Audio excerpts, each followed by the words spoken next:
Now, to introduce our guest for today, I've known him since we were about 12, 13 years old. He has excelled in every single level of competitive tennis you could imagine, from the US juniors to international juniors to college tennis, and of course in the pros in both singles and doubles. Tremendous guy. There's so much we can learn from. And although I've had many conversations with him, I guess this is my first time speaking to him after he's become a Grand Slam champion.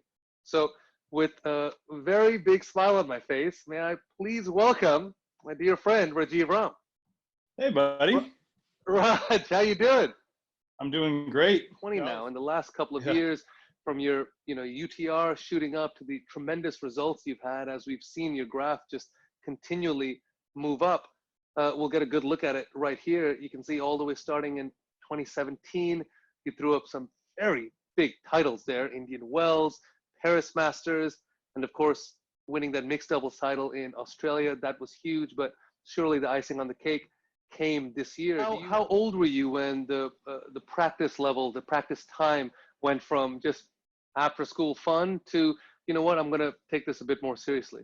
Yeah, I would say it was pretty late in the game compared to most kids. I was probably 16 or 17 before it turned to be something to where I would really think about, practicing and putting the time in and thinking about anything else that could help my tennis. I guess that's pretty late for someone that, ends up being a professional, but that's just the way it was for me. So I think everyone has to sort of take it and reassess themselves as an individual and ask themselves these questions. What are they trying to do? What's the goal for the next day, the next week, the next month? And go about it as an individual, as opposed to thinking, well, he went to college, so that's the right play for me, or he didn't go to college, so that's the right play for me. And, I think everyone is different in a lot of ways.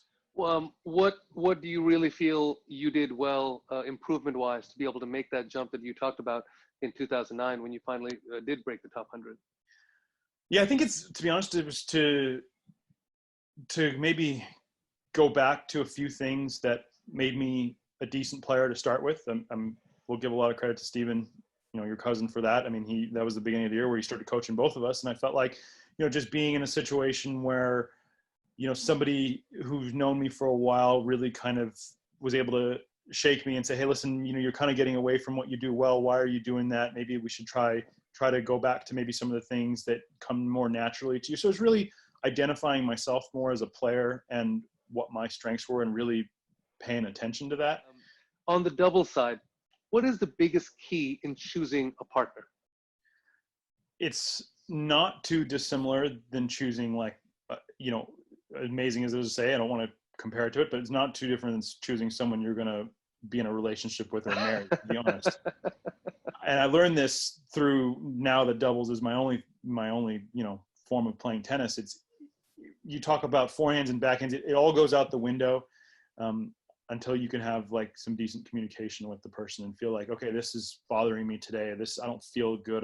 I'm sick. I'm hot. I'm, my back, or whatever it is, you should be able to, kind of express that. And I think the best thing I can do on a doubles court is get my partner to play well. I mean, it makes my job. If my partner plays well, I can show up at 50% and we have a decent chance of winning because my partner's a good player. So if I can say one thing or do one thing or, whatever it is to get him to play at his best, then my job becomes a lot easier. So that only comes with really knowing your partner and getting along with them and sharing some, pretty deep and heavy things at times when you're in some tough spots. So I'd say that's the first thing, is just that being able to communicate this. I've always felt your ball was very heavy, even from juniors. After it bounced, it still maintained a lot of weight. What do you attribute that to? Again, going back to things that naturally come easy or things you naturally do well, that is always something I think I had maybe a bit more of a knack for, a talent for. I think really it's my timing and understanding that this is one of the things I really struggle with, is understanding that in order for me to hit the ball well, it's not really about how hard I swing at it. It's about how well I time it. So, paying good attention to watching the ball, really watching it onto my racket. And that's how I get the ball to go, the fastest, the easiest. If I start trying to take, swings as hard as I can at it, I actually lose a bit. Even though my racket head speed's more, I lose a bit of that contact, I lose a bit of that timing, and my ball actually comes slower and is easier to deal with. So I think for me, it's really understanding that I'm good at it, first of all, and then understanding why I'm good at it, which is, you know, my vision and watching it and my timing, and then replicating that as many times as I can.